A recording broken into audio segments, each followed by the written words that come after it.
Hello dear students, welcome back again to Chinmoyee's biology channel. So today we are here with the second part of crop production and management. Hope you have already gone through the first part which I have already posted. So go through it, which will make your today's learning easier. So let's get started with today's episode of crop production and management.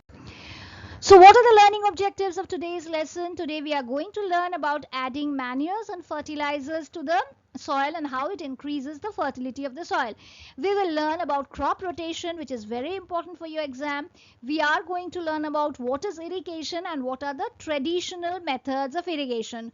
So we are going to learn about the modern methods of irrigation in the next lesson. So for knowing more about the continuation of this lesson and about many more lessons as per your CBSE curriculum, you need to subscribe to my channel. If you are liking my channel, please do share it with your friends. Like and share my channel as much as you can. So let's get started with today's episode of crop management and production.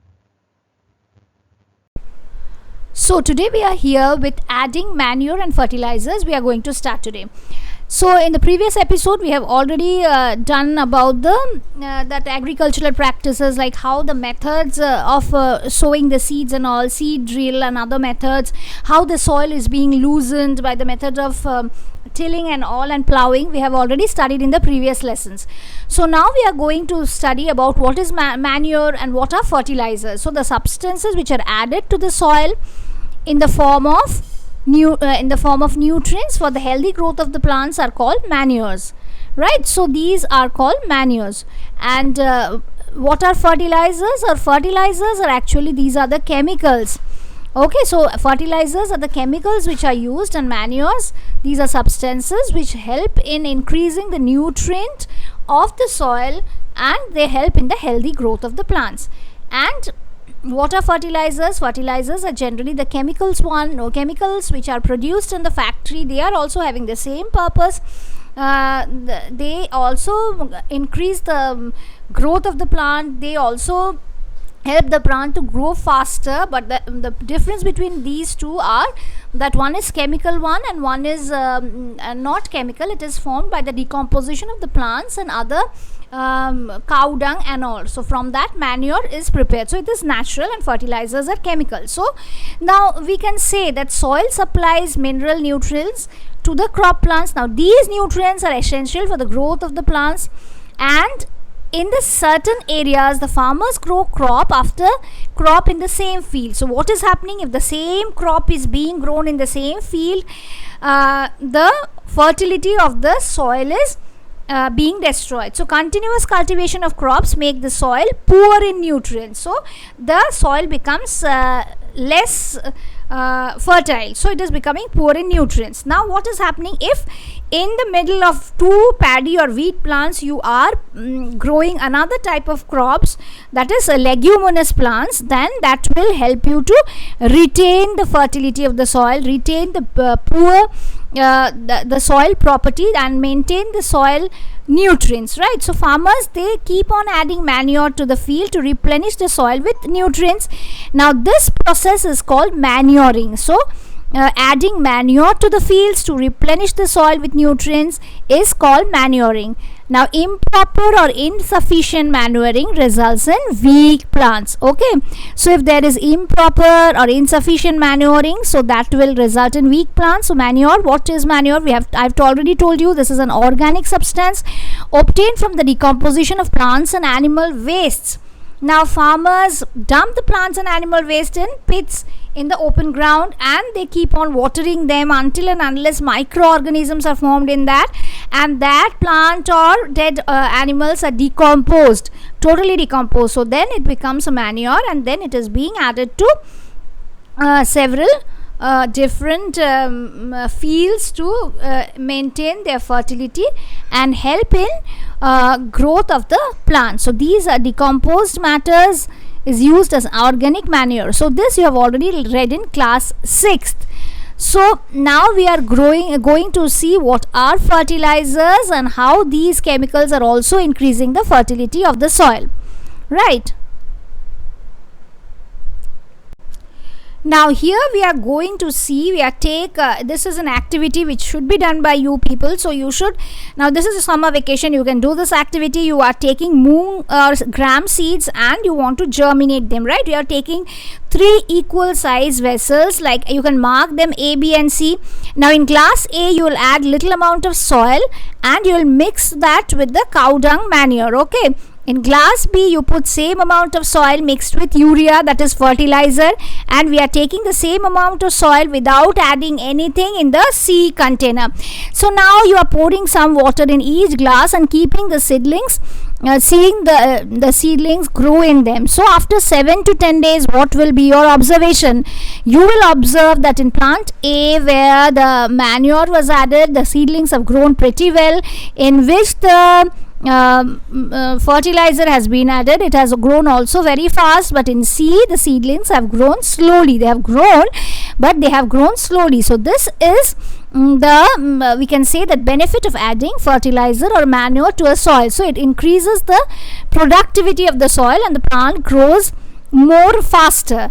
Now what are fertilizers? We should know that. What is the definition of fertilizers? Fertilizers are chemicals which are rich in particular nutrients. So how are they different from manure? Fertilizers are produced in factories, and some of the examples are urea, ammonium sulfate, superphosphate, potash, NPK, that is nitrogen, phosphorus and potassium.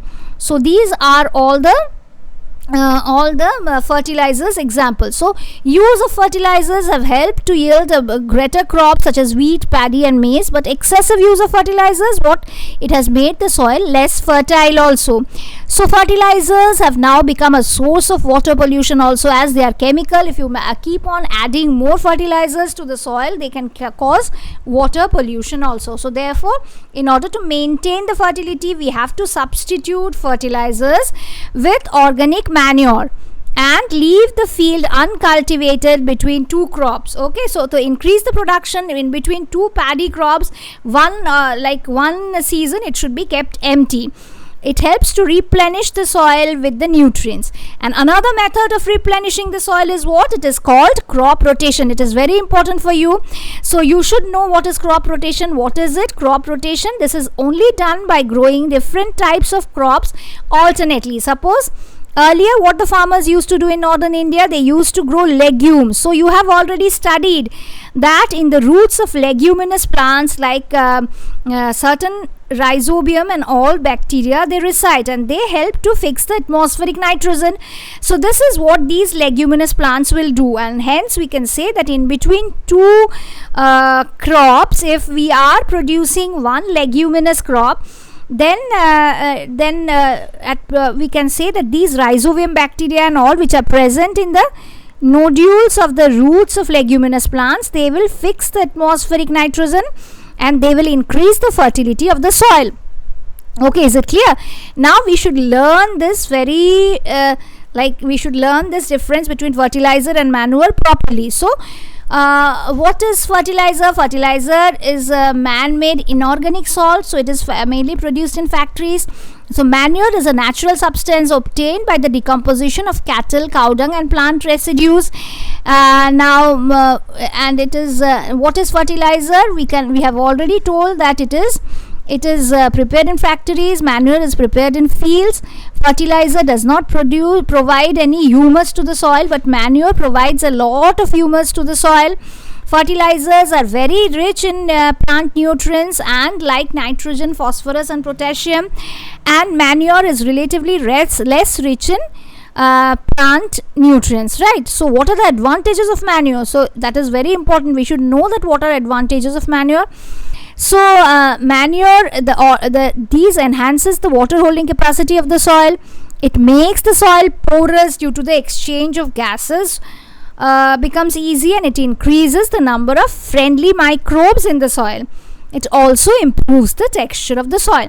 Now we are going to discuss about irrigation, right? Now what is irrigation? So we know that water is very important for the development and growth. So water is absorbed by the plant roots, and along with waters, minerals and fertilizers are also absorbed. So plants contain nearly 90% of water, And water is essential because germination of seeds does not take place under dry conditions. So water is always required. Nutrients dissolved in water, they are transported to each and every part of the plant through water only. So water is required in this process of irrigation. So we can say that all water is also protecting the crop from the frost as well as hot air currents. So the fields should be moisture laden to help the plants grow. So the supply of water to the crops at regular intervals is called irrigation. So what is irrigation? It is the supply of water to crops at regular intervals. It is called irrigation. So the time and frequency of irrigation varies from crop to crop and from season to season and from soil to soil. So if the soil is having the capacity of holding water, it needs to be watered after a few days. Okay, and if the water retaining capacity of the soil is less, then we need to water it daily. And if it is season wise, we can say that winter is a dry season. In rainy season, we need to water the plants less. So in summer, the frequency of watering will always be higher. Now it's a summer season. We all know that every day we need to water the plants properly. So why is it so? Because the evaporation of water leaves the soil dry, and in summer this irrigation is very much important, that is watering is important. So what are the sources of irrigation? Now the main sources of irrigation are wells, tube wells, ponds, lakes, rivers and dams and canal. So there are many methods of irrigation. The first we will discuss about the traditional methods of irrigation today, and in the next class we will be discussing more about the modern methods of irrigation, about the sprinkler system, about the different protection of plants from weeds, and we will be discussing about harvesting and storage, right? So now today we are discussing about the traditional method of irrigation. Now the traditional method of irrigation, that is water available in the wells, lakes and canals, should be lifted up by different methods in different regions and for taking it to different fields. Now cattle for human labor is used in these methods, and so these methods are always cheaper and but less efficient, right? So these are all the traditional methods, like moat is that a pulley system is used in moat. Now you can see the diagram in the left side. So what is moat? So here it is a pulley system which is used like this, and by watering through a channel, all the fields will be watered in this way. That is moat or pulley system. Next comes the chain pump. So this left diagram, this one is the chain pump, right? So here we can say that this water through this system, it is poured in this channel and it is watered in the fields. Now next comes the this is the take it system. So this is lifting water from the tube wells, or from the wells. It is lifting water from the wells and it is pouring water in the fields and in the irrigational it is the traditional methods, and it is putting water in the agricultural fields, right? So this is called Dekli. Okay, and the last one is the rahat. Rahat is it is also a lever system. Pumps are commonly this rahat is mainly using animals, right? The animal is pulling this system and the water is being poured in the fields. So these are the traditional methods like the Dekli, the chain pump, the rahat and as well as the moat. So these four traditional methods were used previously. Now pumps are commonly used for lifting methods now, and biogas, diesel and electricity and solar energy are used to run these pumps. So today we will be ending our class with this traditional methods of irrigation. Now in the next class we will be discussing about the modern methods of irrigation. So you need to subscribe to my channel to know more regarding this lesson, and not only this lesson, I'll be coming back with the next lessons also. So all portions of CBSE will be covered, and already I have covered many portions of ICBSE also. Please do subscribe to my channel. So don't forget to share it with your friends, those who are in ICBSE also, those who are in CBSE also. Share it with your friends as much as you can. Stay tuned, stay updated with all my lessons. Thank you.